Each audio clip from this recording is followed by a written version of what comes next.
मित्रों नमस्कार। कैसे हैं आप लोग? आई होप आप लोग बहुत अच्छे होंगे।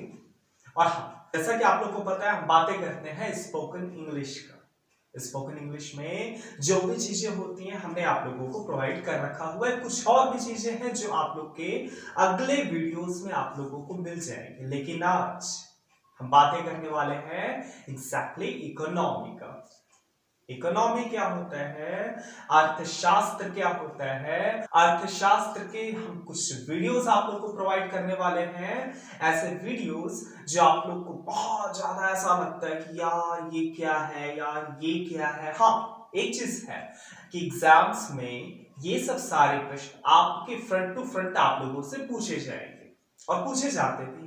दैट इज वाई बहुत सारे स्टूडेंट ये चीज सोचते हैं कि इकोनॉमी जो है बहुत हार्ड है। अगर कोई प्रश्न अगर पूछ अगर दिया तो लोग सोचेंगे यार ये क्या है, यार इसे हम लोग स्किप ही करते हैं। लेकिन वो चीज गलत थिंकिंग है। आज हम बातें करेंगे आप लोगों से इकोनॉमी का।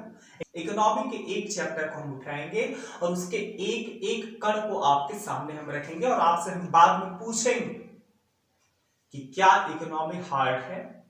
तो बिना समय बर्बाद करते हुए इकोनॉमी के पहले लेसन की तरफ हम लोग बढ़ते हैं। दैट इज नेशनल इनकम, राष्ट्रीय आय।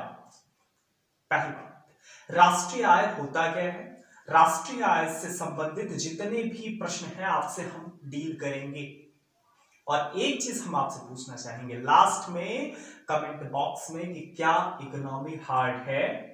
चलिए आते हैं, हमारा पहला मुद्दा है क्या, राष्ट्रीय आय होता क्या है। तो आप लोग को ये चीज पता होगा, किसी राष्ट्र का एक साल का सारे वस्तुओं और सारे सेवाओं की कीमत ही उस राष्ट्र का राष्ट्रीय आय कहलाता है। ये जो स्टेटमेंट जो था, ये स्टेटमेंट जे.एम. केनीस ने दिया था। और जे.एम. केनीस ने ये चीज बताया था कि जिस राष्ट्र का राष्ट्रीय आय जितना ज्यादा होगा उस राष्ट्र का विकास भी उतना ही ज्यादा होगा। मतलब ये चीज है, किसी भी देश का राष्ट्रीय आय ही बताता है कि वो देश विकसित है या विकासशील है। किसी देश का राष्ट्रीय आय ही ये चीज बताता है कि उस राष्ट्र का कितना विकास हुआ है। आई होप इस चीज को आप लोग समझ रहे हैं। बातें करना चाहेंगे जीडीपी का। हमारा पहला मुद्दा इसमें है जीडीपी। एग्जैक्टली जीडीपी होता क्या है? GDP gross domestic product, gross सकल, डोमेस्टिक घरेलू, प्रोडक्ट उत्पाद, जीडीपी ग्रॉस डोमेस्टिक प्रोडक्ट सकल घरेलू उत्पाद। सकल मतलब क्या हुआ? सारा। घरेलू मतलब क्या हुआ? घर का। उत्पाद मतलब क्या हुआ? उत्पन्न होने वाली चीजें ही उस राष्ट्र की जीडीपी कहलाती है। अच्छा, मैंने ये चीज कहा कि उत्पन्न होने वाली एक घर की सारी चीजें, याद रखिएगा कि घर के स्थान पे हम एक राष्ट्र की बात कर रहे हैं। और वो जो चीजें उत्पन्न जो होंगी, वो चीजें उत्पन्न होंगी तीन सेक्टर्स में। वो जो सेक्टर्स होते हैं, प्राइमरी सेक्टर होता है, सेकेंडरी सेक्टर होता है और टर्शियरी सेक्टर होता है। प्राथमिक क्षेत्र, द्वितीय क्षेत्र और तृतीय क्षेत्र। अगर हम बातें करेंगे प्राथमिक क्षेत्र का, प्राथमिक क्षेत्र जो होता है इसमें हमारे कृषि, मछली पालन, पशुपालन, मतलब वर्किंग चीजें होती हैं। वर्किंग तो देखिए तीनों है, लेकिन जो कृषि जो होता है, पशुपालन जो होता है, मछली पालन होता है, भेड़ पालन जो होता है, कुछ भी हो, वो एग्जैक्टली हमारे आता है किस इसमें? प्राथमिक क्षेत्र में आता है। अगर हम बातें करेंगे द्वितीय क्षेत्र, द्वितीय क्षेत्र का मतलब ये चीज हुआ कि हम बातें कर रहे हैं बिजनेस का, उद्योगों का, विनिर्माण का। ये हमारा क्या हुआ? द्वितीय क्षेत्र हुआ। अगर हम बातें कर लेंगे तृतीय क्षेत्र का, मतलब जो सेवाएं आपको मिलती हैं, जो सेवाएं आपको मिलती है, इसका मतलब क्या हो गया? मैं अगर कह दूं हॉस्पिटैलिटी, कॉलेजेस, स्कूलिंग्स वगैरह, ये सब सारी चीज। अच्छा, ऑटो से आप चलते हैं, ये आपका सेवा है। बस से आप चलते हैं, ट्रेन से आप चलते हैं, ये सब सारी आपको एग्जैक्टली फैसिलिटीज मिली हुई हैं।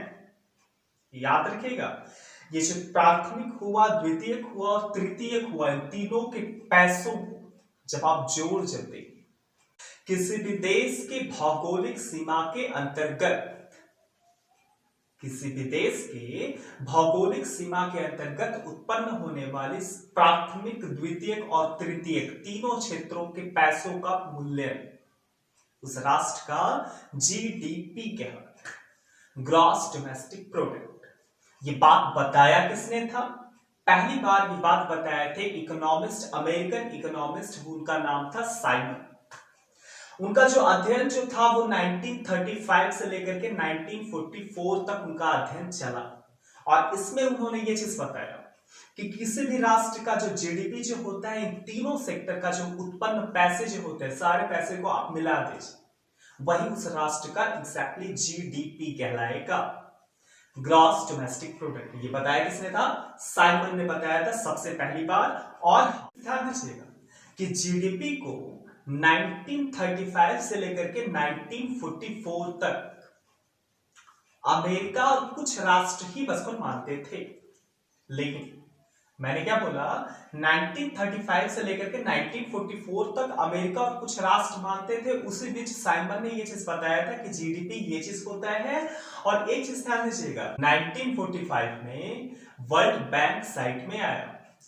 वर्ल्ड बैंक के आने के बाद IMF, अंतरराष्ट्रीय मुद्रा कोष, IMF साइट में आया।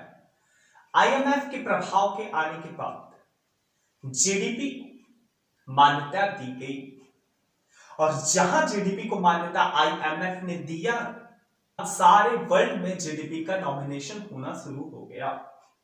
हमारा एक फ्रंट टू फ्रंट एक क्वेश्चन बनता है कि जीडीपी को मान्यता किसने दिया?